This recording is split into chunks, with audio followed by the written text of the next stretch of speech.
Good evening, ladies and gentlemen. Thank you for being here for this presentation on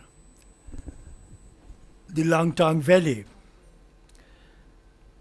Langtang is not one of the most popular or the most well-known trekking destinations of Nepal.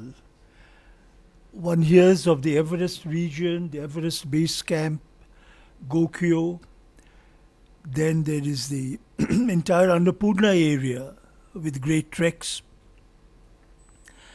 And of course, if you go to the Trans-Himalaya, you have Jomsom and Mustang, Muktinath, Upper Mustang, and so on. But Langtang is, or shall we say was, a very beautiful valley. When this program was organized, it was decided to call it Remembering Langtang. One might also almost say a requiem for Langtang. When the earthquake struck on April 25, the focus, naturally enough, was on the destruction in Kathmandu and neighboring areas, Sindhu Palchok, which was very severely affected, and the Gorkha area, which was the epicenter, and obviously a great deal of damage and fatality took place. But the first real news of what happened to Langtang, I think, came several days later. Because it's not a heavily populated area. And then it sank in that the level of destruction in Langtang, in terms of literally obliterating the chief village of the area under many feet of ice and rocks, that emerged only later. One read a lot about the avalanches in Everest, which unfortunately took many lives.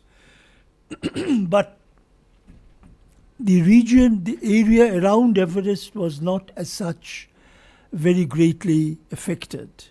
It was an avalanche triggered by the earthquake that caused the damage. A friend and I, Shamsadan and I, had landed at Tribhuvan International Airport that morning, and the earthquake struck while we were in the arrival lounge. So our plans to go ahead for a trek to Langtang obviously could not materialize. I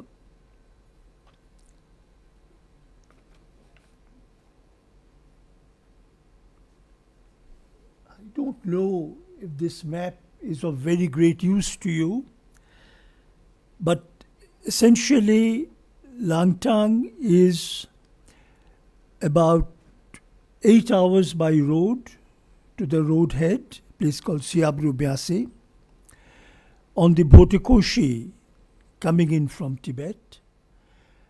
And one starts trekking the next day, and you get to the last habitation, a place called Kianjin Gompa. Can we have the lights off maybe? That will help.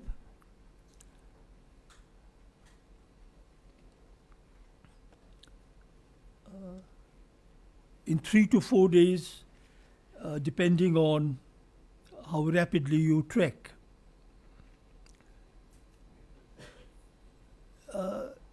Langtang has been described in The Lonely Planet, and I shall read. Langtang treks offer an experience not found elsewhere.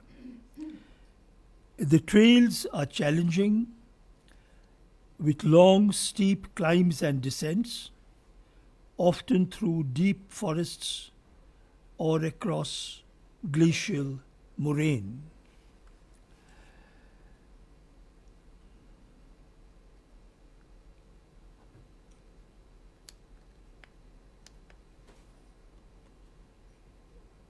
This is the Langtang National Park, and Kathmandu is somewhere here. One drives to Siabru Byasi on the Bhotekoshi and then treks along here to Kyanzin Gompa. As you can see, it is almost like a tongue that is getting into, this is Tibet. So when you climb the ridges above Kyanzin, you can almost overlook Tibet. And Siabru Byasi itself here is on the Bhotekoshi, which comes in from Kirong in Tibet and Rasua south of that on the Nepali border, quite close, joins up with the Trisuli, named after the Trisul of Lord Shiva, coming in from Gosaikunda, and then Trisuli eventually merges into the Narayani and the Kaligandaki system further south near Chitwan.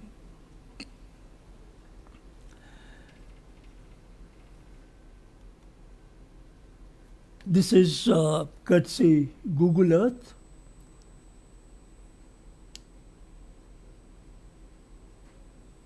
Kathmandu is here, and Siabru Byasi should be somewhere here. Siabru Byasi itself is about 140 kilometers from Kathmandu. In the mountains, when you are trekking, distances are very difficult to come by. But the trek from Siabru Byasi to Kyanzin is a minimum of 3, but not more than 4 days. So I would say that it would not be more than about 30 to 35 kilometers. This is, I think, a better representation. This is Siabru Byasi. This is the Langtang River joining the Bhotekoshi, coming in from Tibet. And one goes along the river to Langtang, and Kyanzin Gompa is somewhere here.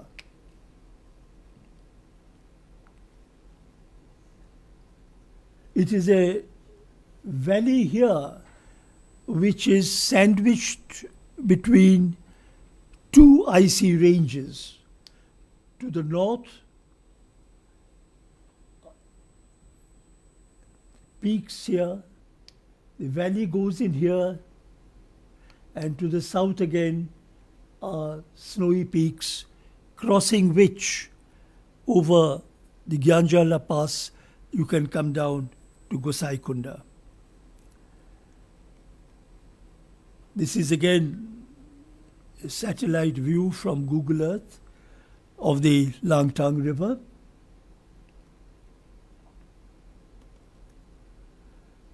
This one I had to do apologies to Google Earth, make some changes because the placement of the names had not been accurate. So one comes in, this is Langtang village, this is the one that was wiped out. Kyanzin Gompa, 3770 meters, and Kyanzin Ri, which you will see, is shade under 5,000 meters on a ridge above Kyanzin from where you get views.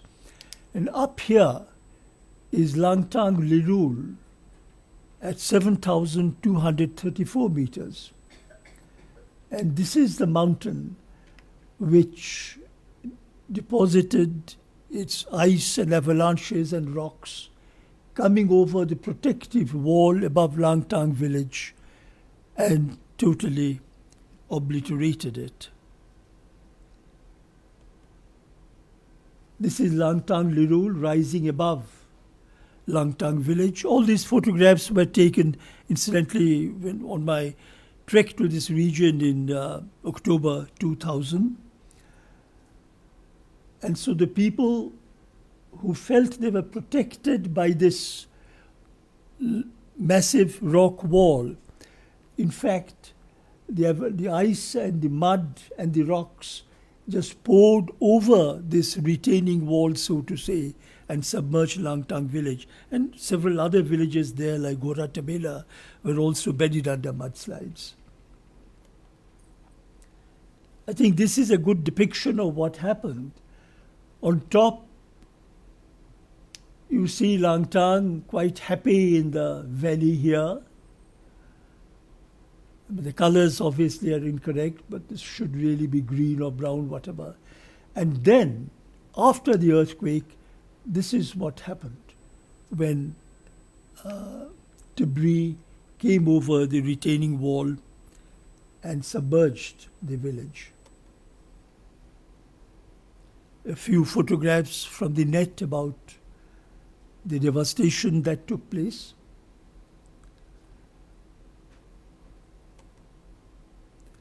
This is near Gorkha, the epicenter of the earthquake. You can see what happened to the roads there.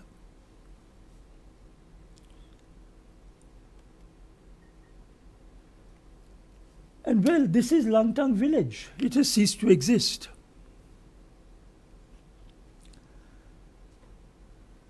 Several hundred villagers and many trekkers remain bedded there.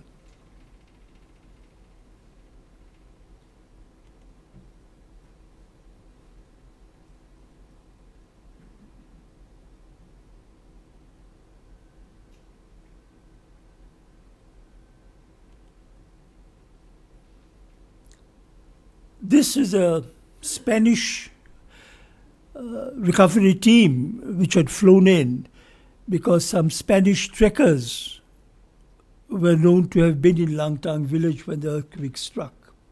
So they were, well, vainly looking for survivors with their dogs.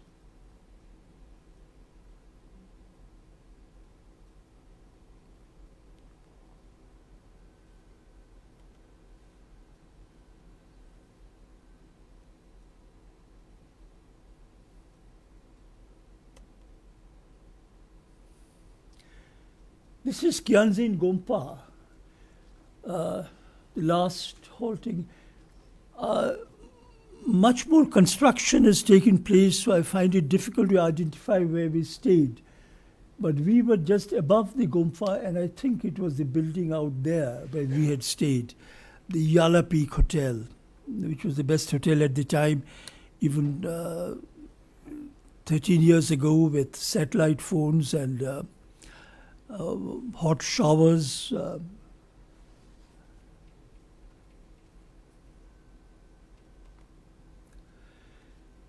now this is Langtang as it was.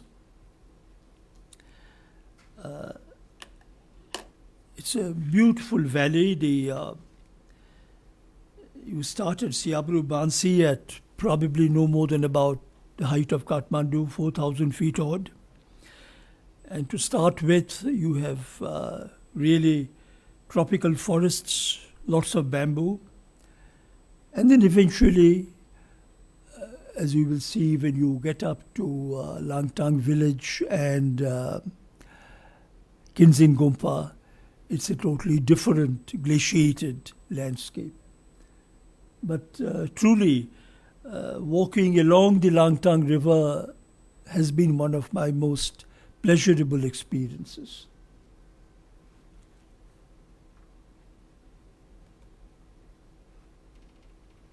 This is a side stream falling into the river.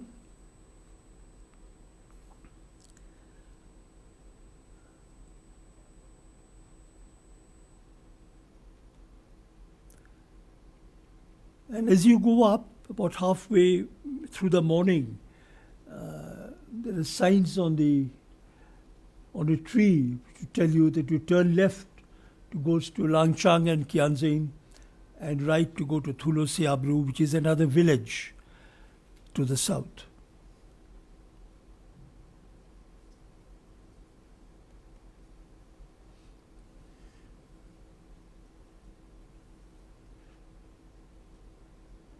I wish I could reproduce the sounds of the river and the birds in the trees. In the forest here is also lots of wild animals. Fortunately, we didn't come across the black bear or the martens, etc. I was hoping to see a red panda, but it didn't work out.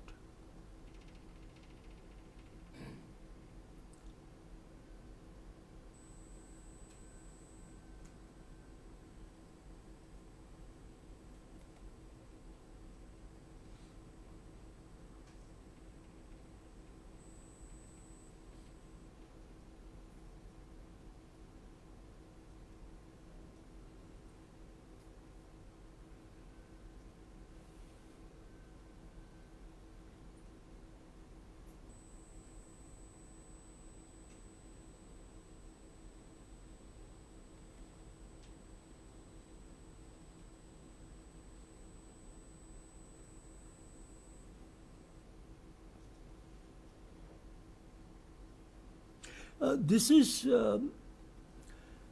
more or less our first day's trek.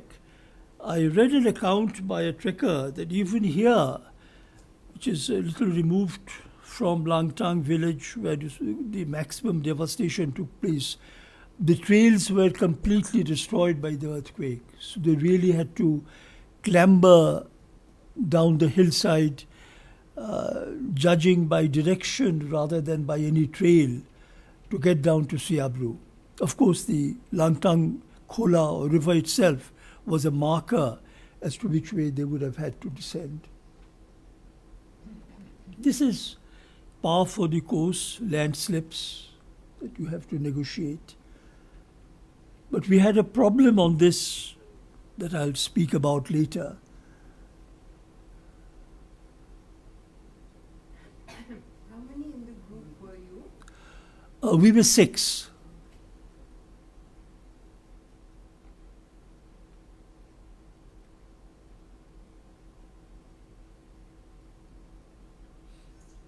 Tall pines and firs.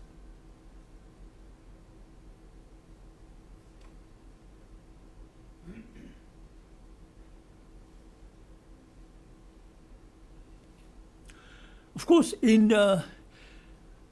Nepal, I mean, unlike in India, where if you are going on a trek, you have to decide weeks, if not months in advance, to see that your guide is available, and you have to carry your tents, your mess tent, your kitchen tent. I mean, trekking in India is expensive and amounts to an expedition virtually.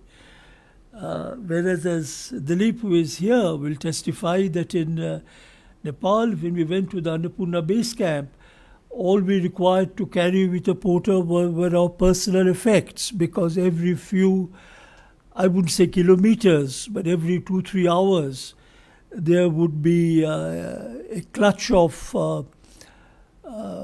facilities, rooms, which would give you a bed and food of all varieties.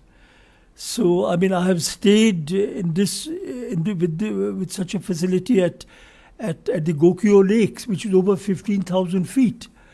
But you make a reservation on satellite phone and everything is in order. So trekking in Nepal has been and continues to be, I'm sure it will be except for this valley, very painless proposition. Beautiful forests.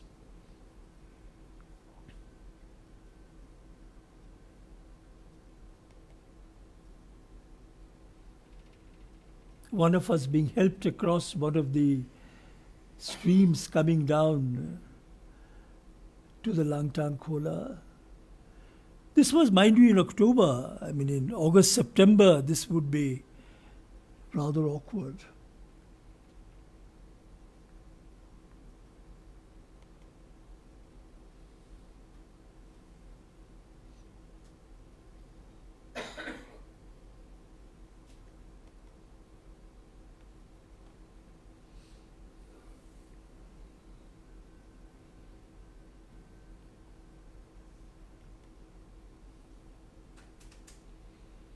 This is looking north. I think a later photograph will show you that from here you can actually see Langtang Lirul, the villain of the piece in this earthquake. This is Langtang Lirul.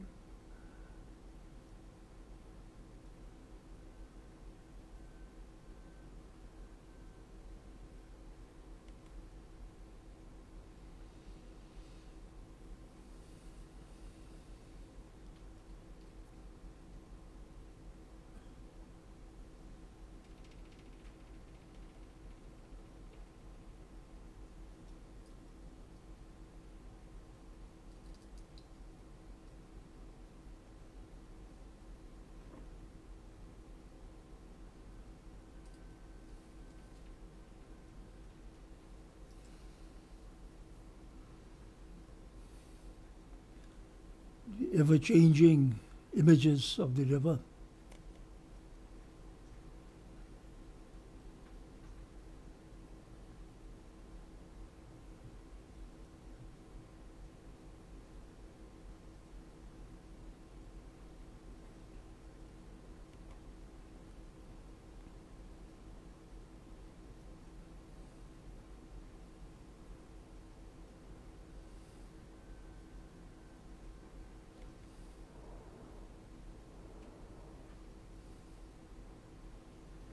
The red panda is supposed to perch on top of these trees, but as I said, we had no luck.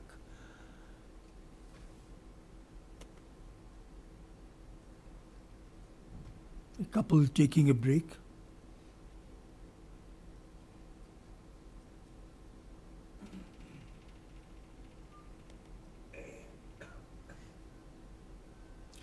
Now, as is also mentioned in the Lonely Planet, this is quite common in the area. This one looks fairly okay because the river seems to be not immediately underneath. But at many stretches where the path has broken down, these logs are laid across for you to walk across.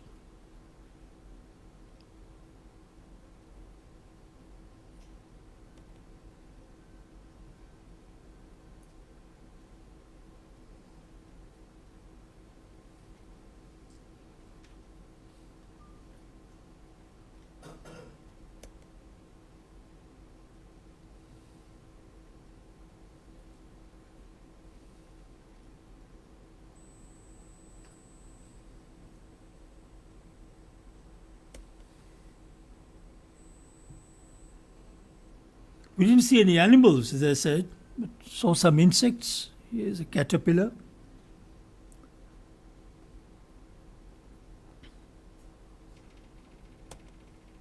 I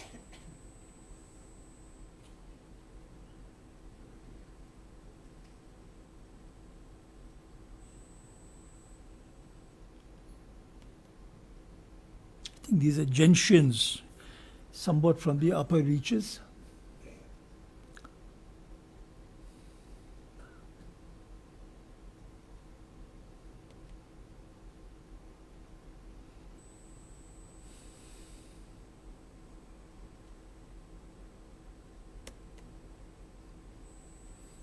So there's a little story behind this photograph. On our first day, we had planned to reach a place called Lama Hotel, which is doable, but some of us had not trekked earlier, so it was quite late in the evening that we were approaching Lama Hotel when suddenly we found that again a bit of the track had disappeared, and the river was there. It was, I think, 2 days after the Sera, so there was a good moon that had come up. But you can't really negotiate broken tracks on a roaring river by the light of the moon. And those days, I'm talking of 2000, headlamps were not so freely available. Fortunately, a German lady who was in some habitation about 100 yards away, she must have heard the commotion, so she came with a headlamp to help us cross this landslip. And this was actually not a place for visitors to stay, but the family very kindly gave us their room. They stayed in the kitchen and we slept in the family room next door. Extremely hospitable and kind of them.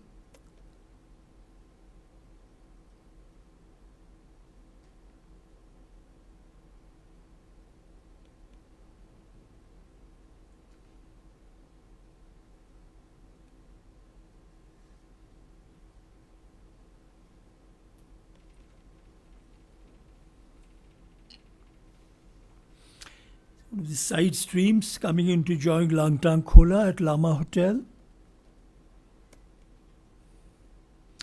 And this area, it's just at Lama Hotel, is also well known for Tibetan goods coming in. All kinds of woolens and shawls from Tibet are traded here with Tibetans. In fact, we picked up quite a few items here.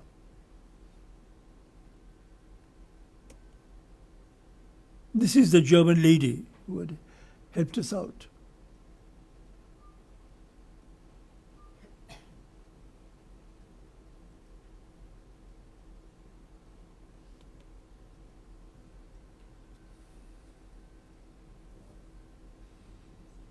This is the kind of what is known locally as tea houses, which are basically 2 or 3 rooms, which offer you a bed and they offer you a variety of food.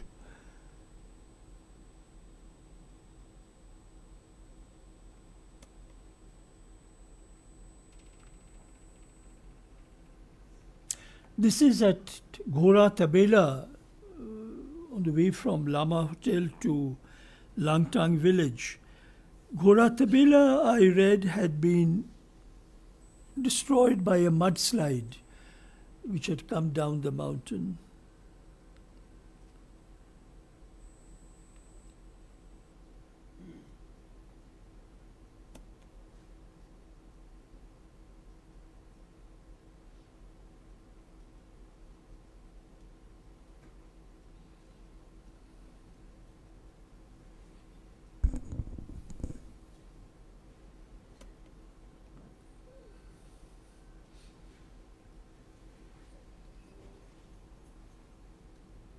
Beautiful autumn colors. There used to be a cheese factory up in Langtang. but You- it's a decadent- You will see it shortly. You will see it shortly.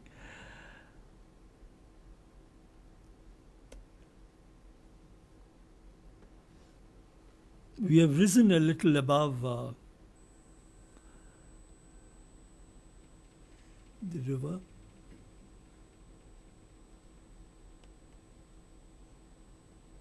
Beautiful autumn colors. I was seeing in the Lonely Planet that those who feel very energetic should be careful about not going beyond Langtang village on the second day, because the climb from Lama Hotel to Langtang village is 1,000 meters, and you're really getting at over 10,000 feet. And the guidebook says that there have been fatalities, which reminded me that these problems usually occur with young people who are very confident of themselves, but who do not always take into account that their physical ability to move is not keeping pace with the change in altitude and how that affects them. And I was reminded of our experience in the Gokyo Lakes, where again there has been the same problem. In fact, at Gokyo, while we were there, 2 young trekkers died that we brought back. And as I was approaching Machermo, which is about 14,000 feet, one perfectly fit-looking young man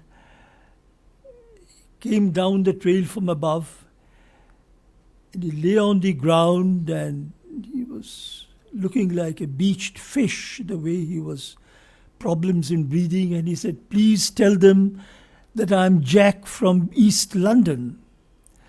So basically he was trying to say that I don't think I'm going to survive, but this is who I am. Anyway, he was given some assistance and he survived.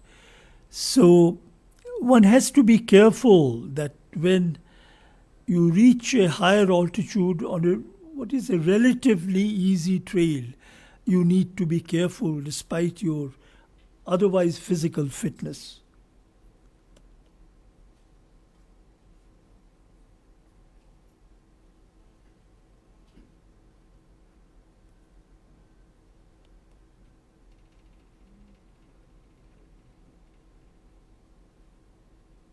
Approaching Langtang village, the river has turned east, so we are now looking west towards the sunset.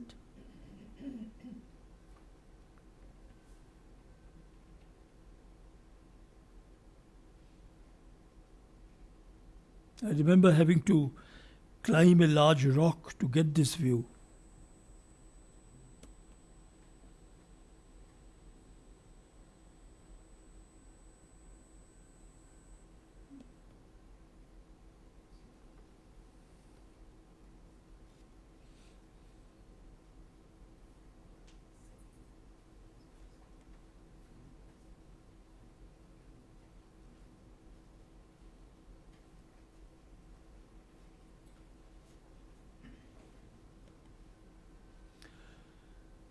This is Langtang village,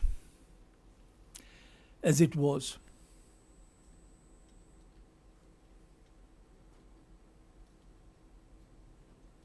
I believe, this was not so at that time when we visited, that it had as many as 52 tourist lodges.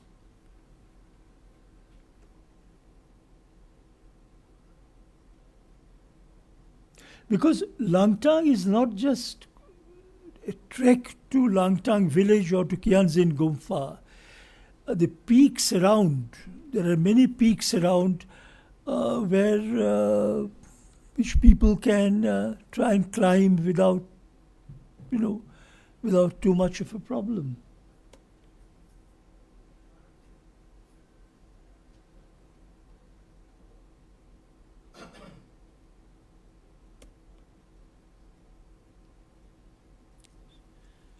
Post-harvest activities.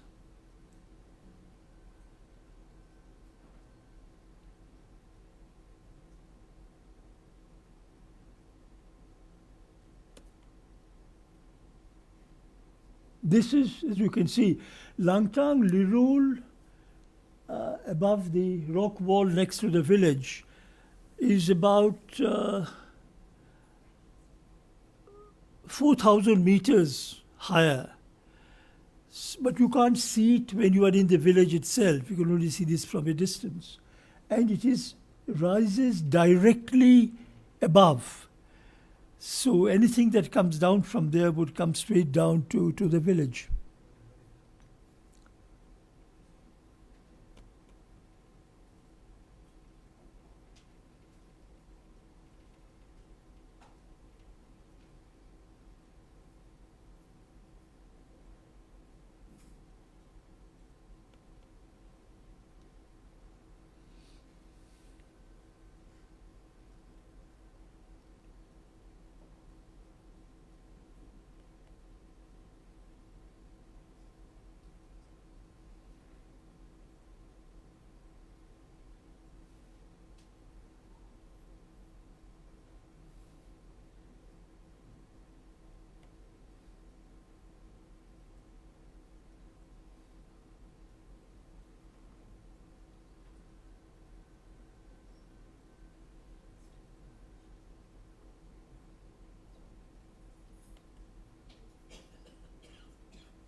And there are several small villages, habitations between Langtang village and Kyanzin Gompa.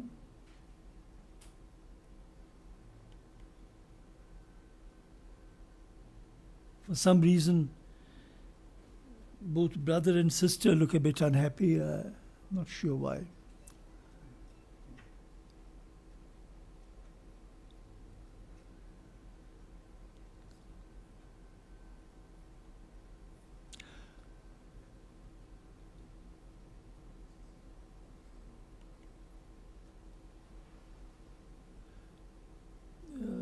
Long row of long money wall. On the right now, that is to the south, you can see Gangchenpo. That is on the southern side of the valley. And if you cross the Ganjala Pass below that, then you would get into the Gosai Kund area. It's a difficult pass, I believe, about 16,000.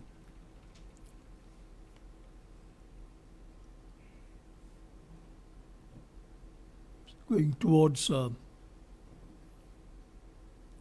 Kyanzin Gompa.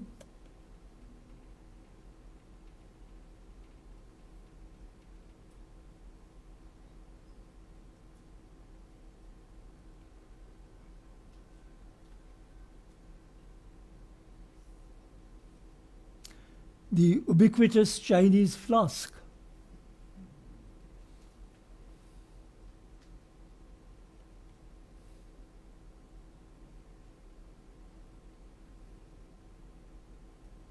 We are now in reasonably high mountains, about 1,000.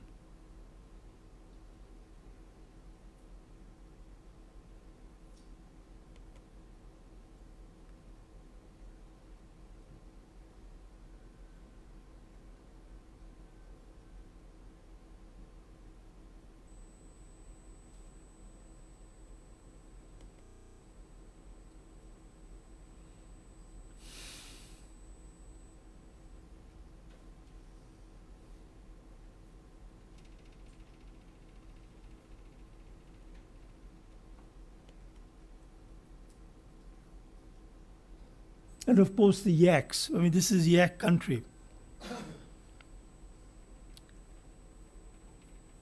I mean, apparently Langtang by origin means to follow the yak.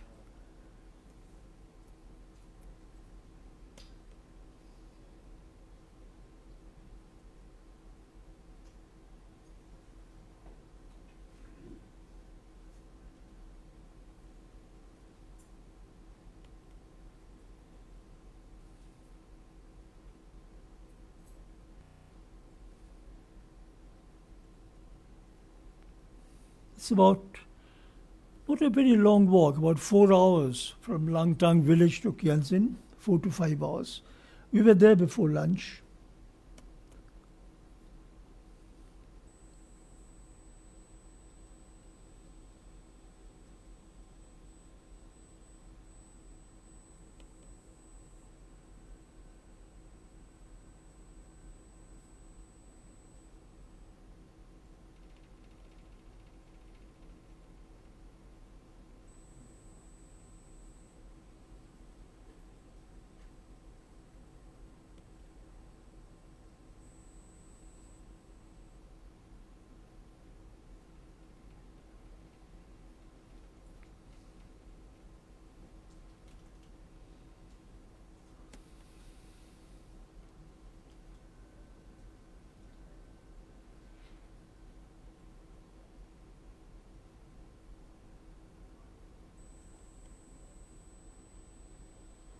This is Buddhist country. Shorten here.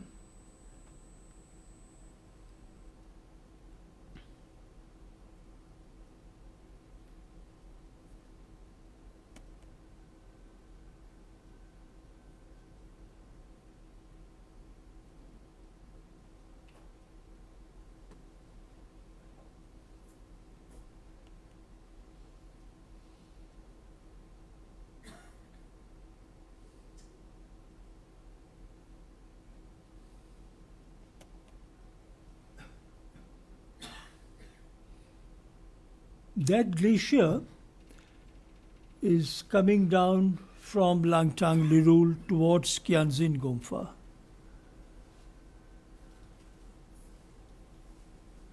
And I think during the earthquake, it also came down further and caused problems.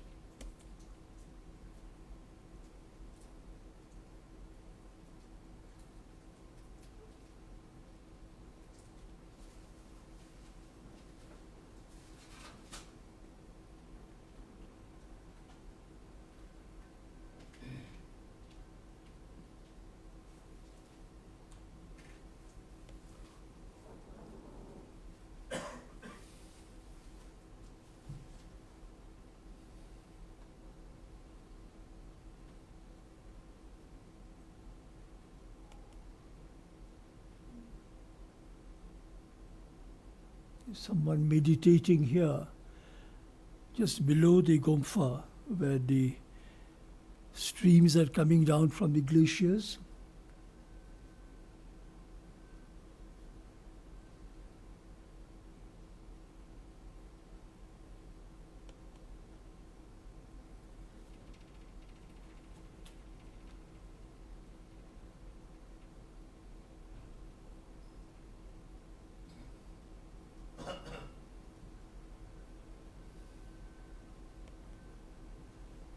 This is Kyanzin Gompa. As it was in 2000, it would have grown, I think, substantially since then.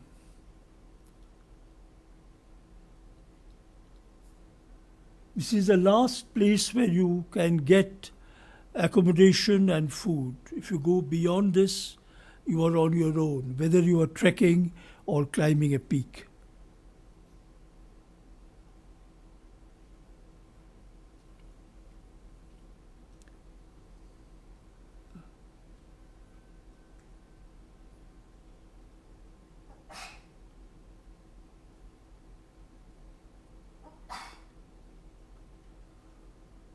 On the left here, that is the Kyanzin Gompa. There are more pictures of that coming up later. And Langtang Lirul is on top on the left.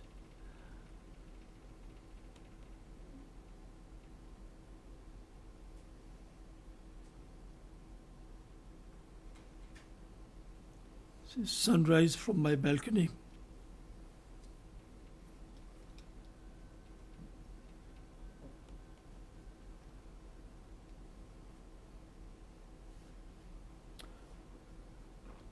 The Gompa is about 600 years old.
I have tried to check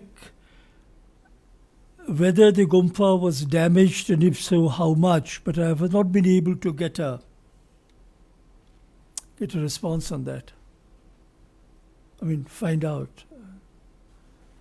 Because this would have been in the way of any avalanche that came down the mountains here. And the buildings below it have been damaged. This lady was the keeper of the key of the Gompa. She very kindly opened it for us.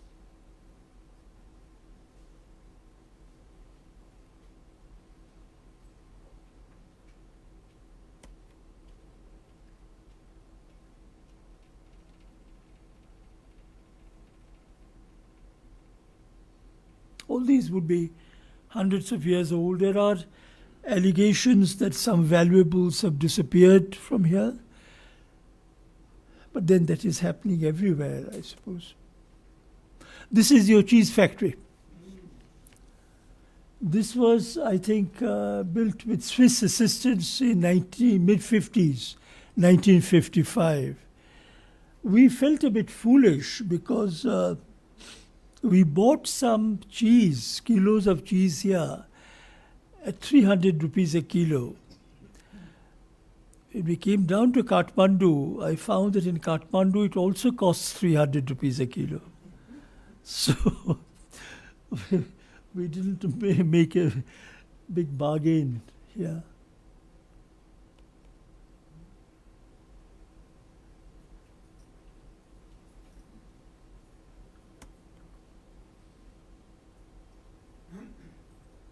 Looks a bit Gouda-ish. Pardon me? Looked a bit Gouda-ish. Cheese.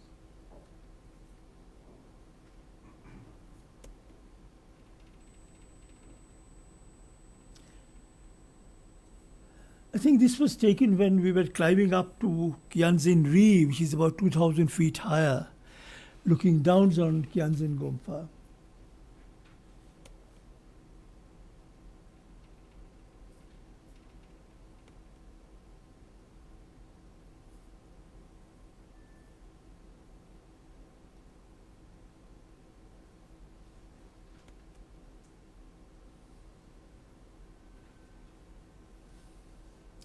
As you get up here, which is about 15,000 feet or something, you get a great view of peaks all around.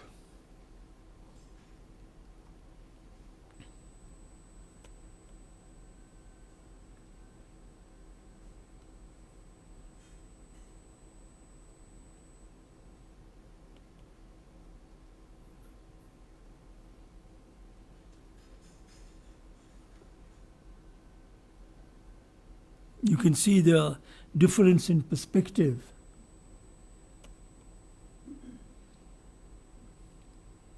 And here we are actually, excuse me, looking down on the glacier that is coming in.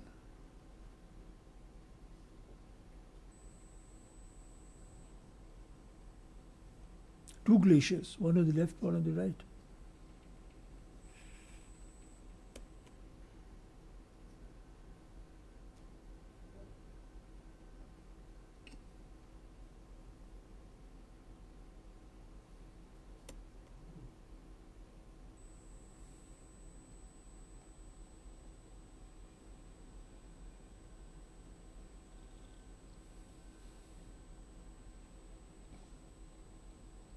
These peaks would be on the Tibetan border.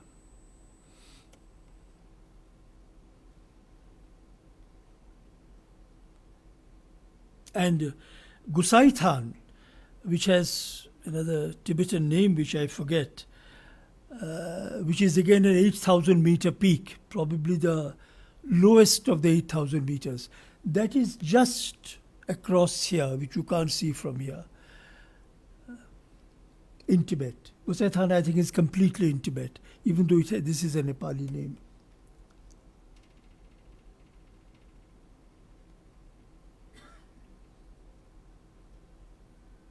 I wouldn't like to walk on that ridge. People do.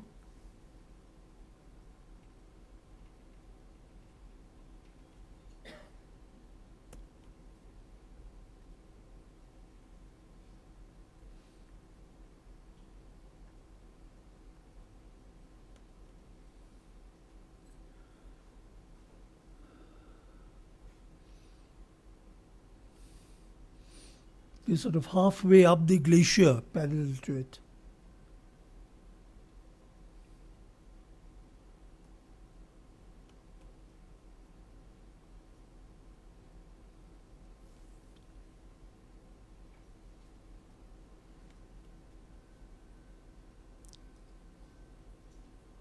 looking down on Langtang Khola from Kyanjingri.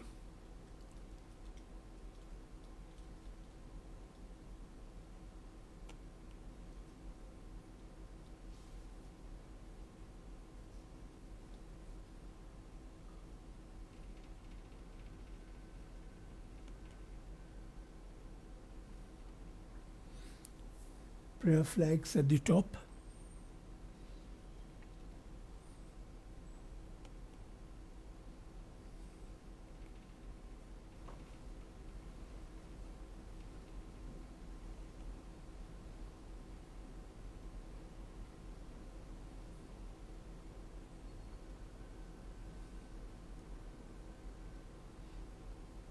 Now, a year and a half after my visit here, I was driving across western Tibet, and this is the Langtang group broadly as seen from Tibet,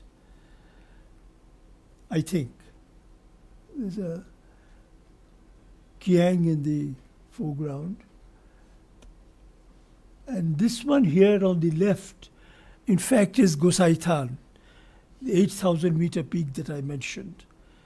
But the photograph is taken from about maybe 14, 15,000. So the height here is only about 11,000. And on the right, what you see, I think, are the Langtang peaks with a different perspective from Tibet. These photographs also were taken by you. Pardon me? On the Tibetan side also you've taken. Yes, yes, yes. In fact, these are from my book on Kailash.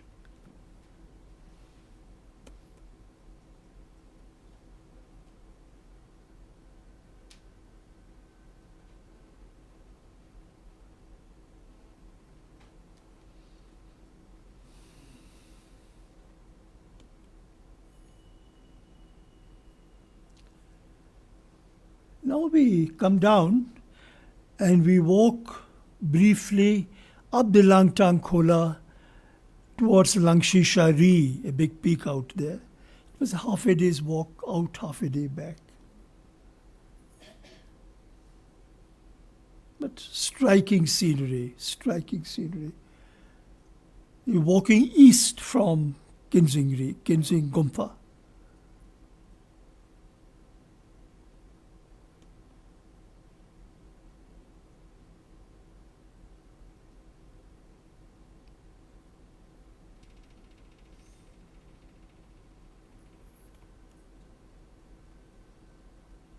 Yaks again.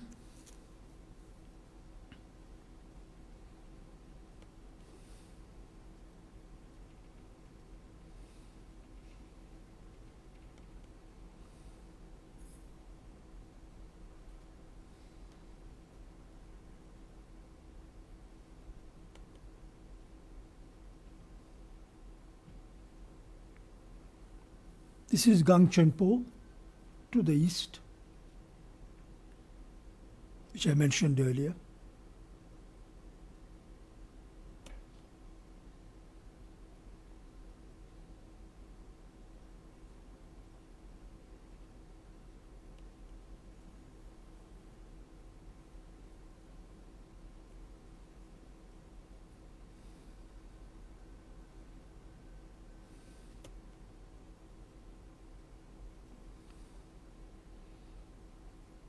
We had to walk through this rock.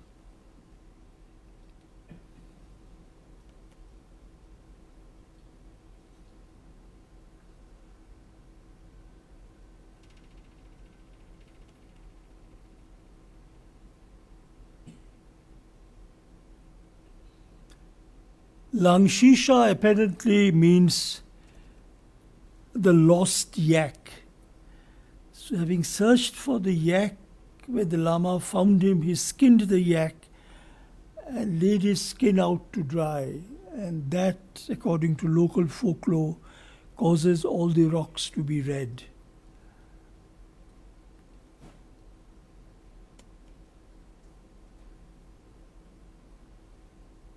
This very striking peak is Langshisha Ri. It's a massive peak which you see as you go up the valley.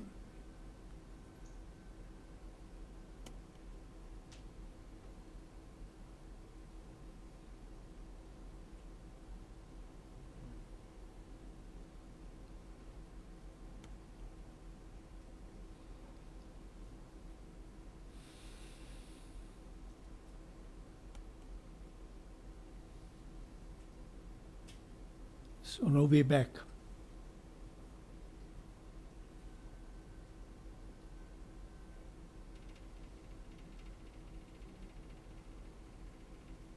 There is some kind of an airstrip here, but it has not been used for many, many, many years.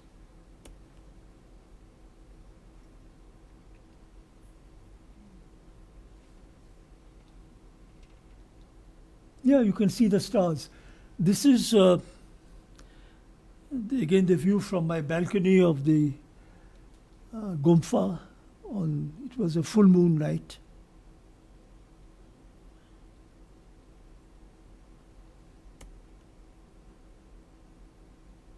And there had been some snow in the afternoon, so there's a lot of moisture in the air. And with the Kujagari Purnima moon shining on Durje Lakpa, I want to thank you for your patience through the program. Thank you very, very much. Thank you.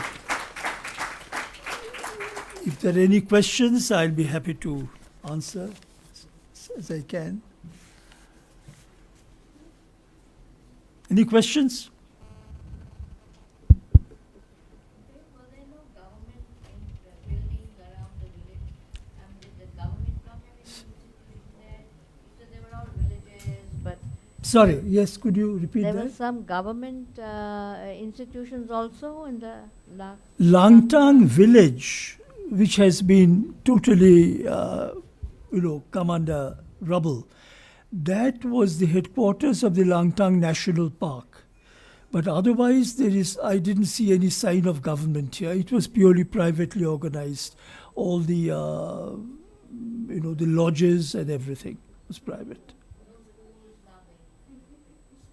no schools, nothing? Nothing? No. Children? No.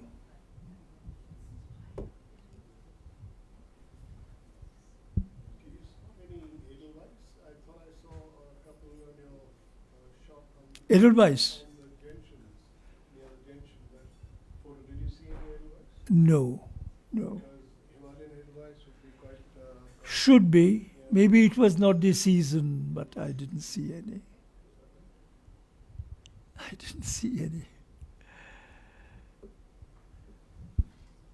You also mentioned some harvesting activities.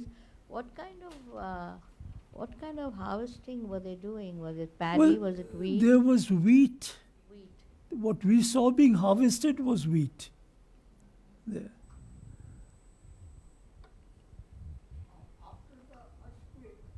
Sorry?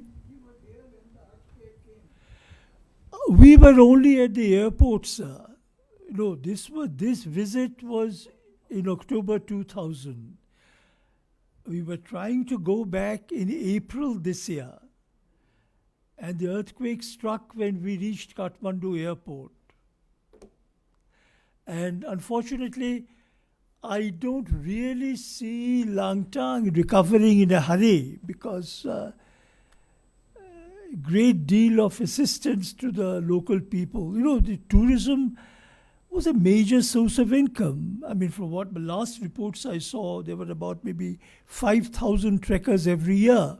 Okay, Everest area is probably 100,000, but still, 5,000 is a fair number for a valley with not a very large population. And as you can see in the beautiful buildings which they constructed, they invested a lot of money, and it's now gone. And I really don't know what will happen to Langtang.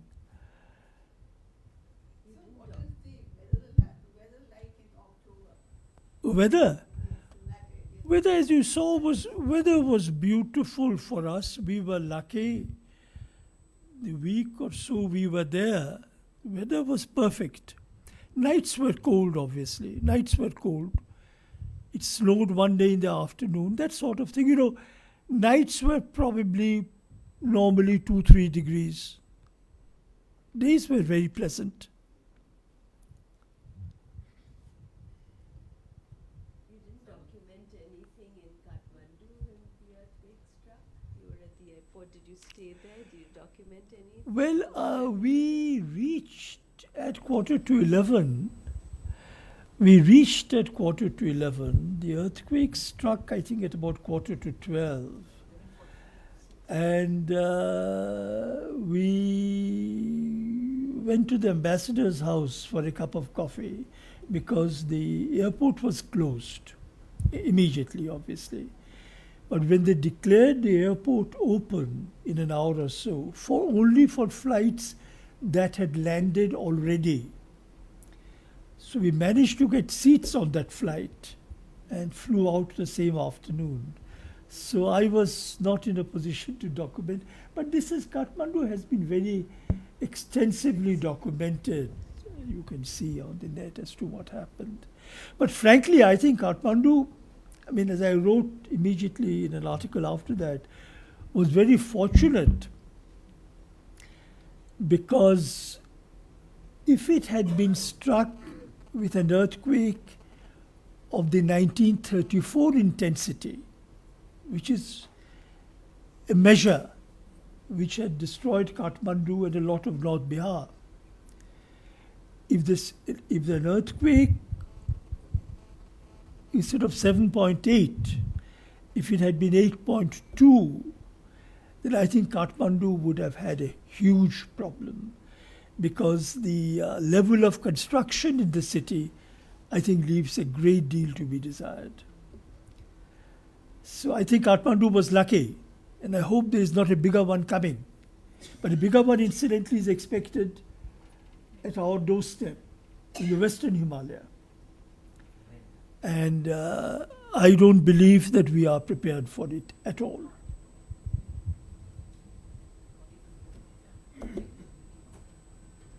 Beautiful photograph. Thank you very much. Thank you. Thank you very much. Red color vegetation growing all over. Particular kind of that bright color. No, frankly, there is a problem. It was autumn, but it wasn't as red as you saw. I think what I'm seeing here is a normal color of the photographs that I took, but what got projected there had a few more greater shades of ochre. And there was one particular flower beside the wild cosmos, the purple cosmos. Purple There was cosmos. another one, another bright scarlet red. Scarlet red. The cosmos, I remember, Cosmos, I that remember was the other normal. one. That is the normal color that I saw on the Yeah, river. cosmos is growing wild all over, that's it. But particular color, red color, Yes. big Bunch of them. bunch of Bunch of them. red flower. What was that? Any idea? No idea. So what does the red panda look like? I didn't see one. No, but No, you see, red panda presumably looks like a panda but red. I guess. They have one in Darjeeling. longer tail, it's a small size. It's a small little thing, but I don't know. So what do the yak graze on? They were, you said that they are found it, Yak graze on grass. so grass is growing up. Yes, grass grows. Grass grows. But you see, they don't spend the winters there because winter at 12,000 feet they can't handle, so they come down. The same in India, the Gujars who are at up to very high altitudes in summer, they all come down by October. October, November, they come down. And so the cheese is made out of yak milk? Yeah. Yak milk. Cheese, yeah.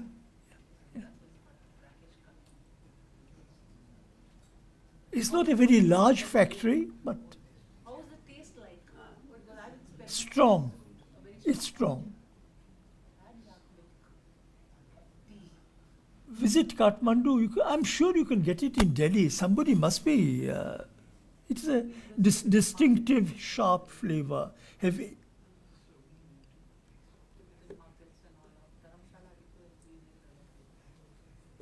So how often are there any avalanches in that region? I mean, other than the one that came during the... Oh, you know, avalanches are a part of life. I mean, snow accumulates and avalanches take place. So it would be an annual feature, but it's a question of how large it is. I'll tell you what just happened. I just came back 3-4 days ago from the Bhagirathi Valley, and we had gone up to Gomo, and at one place, I mean, this is a Bhagirathi Valley, there is quite wide, glaciated valley. A massive avalanche from the mountains on the other side came down, blocked the river, and came about 200 feet up the mountain on this side, obliterating all the tracks. So and in fact, when we went, the Bhagirathi was flowing under the ice, which had come down several weeks earlier from the mountain and covered the river completely. And it is still not melted. So avalanches are a part of life. But here what happened was that you had this huge mountain sitting literally above the village.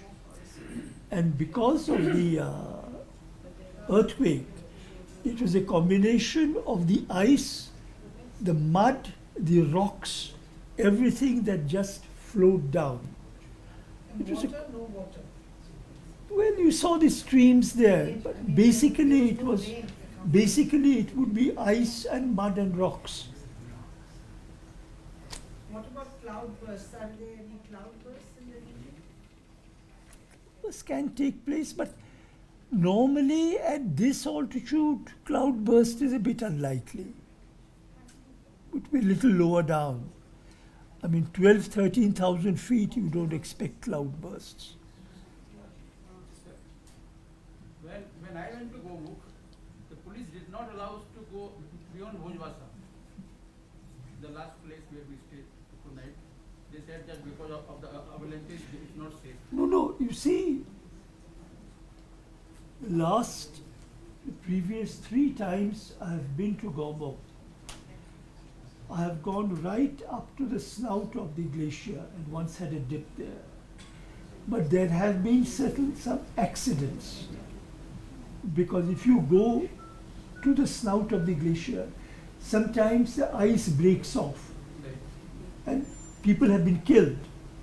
So now they actually stop you, not at Bhojabhasha, but about, I would say, 100 meters, Beyond Bhojbasa. 100 meters before the snout of the glacier. They put a boats also. Oh, they just don't let you go. You can't now literally get to the snout. You are about 100 meters away. Bhojbhasha is still about 4 kilometers downstream.